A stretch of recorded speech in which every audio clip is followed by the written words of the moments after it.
আসসালামু আলাইকুম। আশা করছি আল্লাহর অশেষ রহমতে যে যেখানে আছেন ভালো আছেন।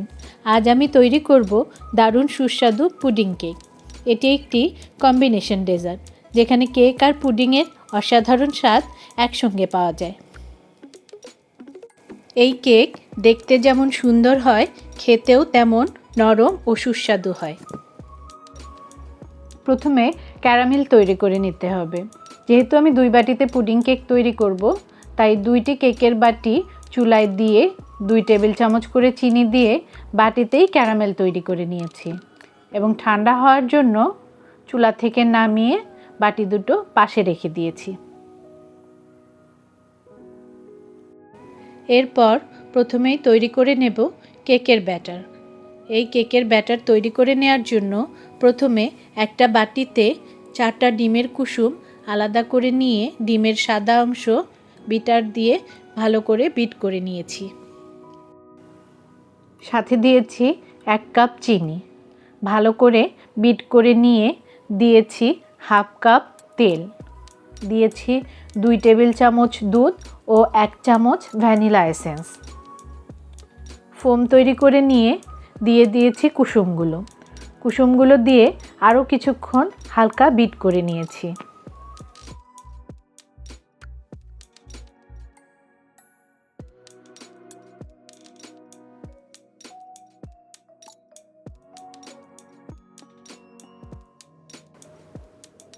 এরপর 1 কাপ ময়দার সাথে হাফ টিস্পুন বেকিং পাউডার, 1 চিমটি বেকিং সোডা দিয়ে আস্তে আস্তে চেলে নিয়েছি এবং একটু একটু করে ফোমের সাথে আলতো করে মিশিয়ে নিয়েছি।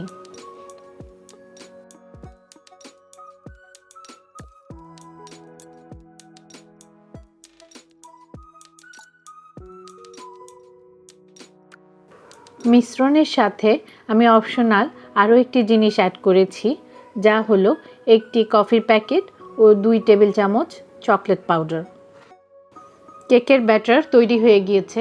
এরপর আমি তৈরি করে নিব পুডিংয়ের ব্যাটার। এর জন্য আরও একটি বাটিতে নিয়ে নিয়েছি 4টি ডিম, 1 কাপ চিনি ভালোভাবে বিট করে নিয়ে এর সাথে মিশিয়ে নিয়েছি ঘন করে নেওয়া হাফ কেজি দুধ, যা আমি 1 কেজি দুধ ঘন করে হাফ কেজি করে নিয়েছি। উপকরণগুলো খুব ভালোভাবে মিশিয়ে নিয়েছি। এরপর মিশ্রণের সাথে দিয়েছি সামান্য ভ্যানিলা এসেন্স এবং 3-4টি ছোট এলাচ।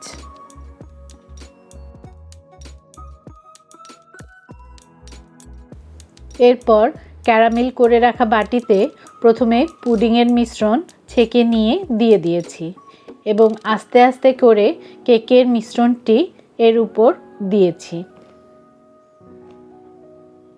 দুটো বাটিতেই আমি প্রথমে পুডিংয়ের মিশ্রণটি দিয়েছি এবং এর উপর দিয়ে আস্তে আস্তে করে কেকের মিশ্রণটি ঢেলে দিয়েছি।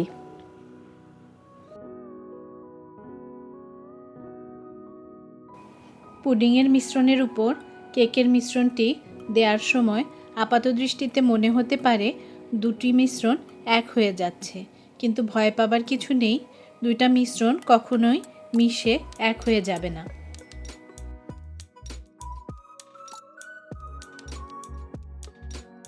এরপর চুলায় 2টি পাত্র বসিয়ে 2 পাত্রেই 2 কাপ করে পানি দিয়ে কেকের বাটি পানির উপর বসিয়ে দিয়েছি। বাটির ঢাকনা থাকলে ঢাকনাযুক্ত বাটি বসিয়ে দিতে হবে, আর ঢাকনা না থাকলে যে কোনো ঢাকনা দিয়ে ঢেকে দেওয়া যায়। এরপর পাতিলের উপরেও ঢাকনা দিয়ে ঢেকে দিতে হবে এবং একটা ভারী কিছু দিয়ে চাপ দিয়ে রেখে দিতে হবে। এ পর্যায়ে চুলার আঁচ মিডিয়ামে রেখে 40 থেকে 50 মিনিট জাল দিতে হবে। ডিমোল্ড করার জন্য ঠান্ডা হওয়া পর্যন্ত অপেক্ষা করতে হবে। এই তো হয়ে গেল দারুণ স্বাদের নরম তুলতুলে মজাদার pudding cake. Thanks for watching. Allah হাফেজ।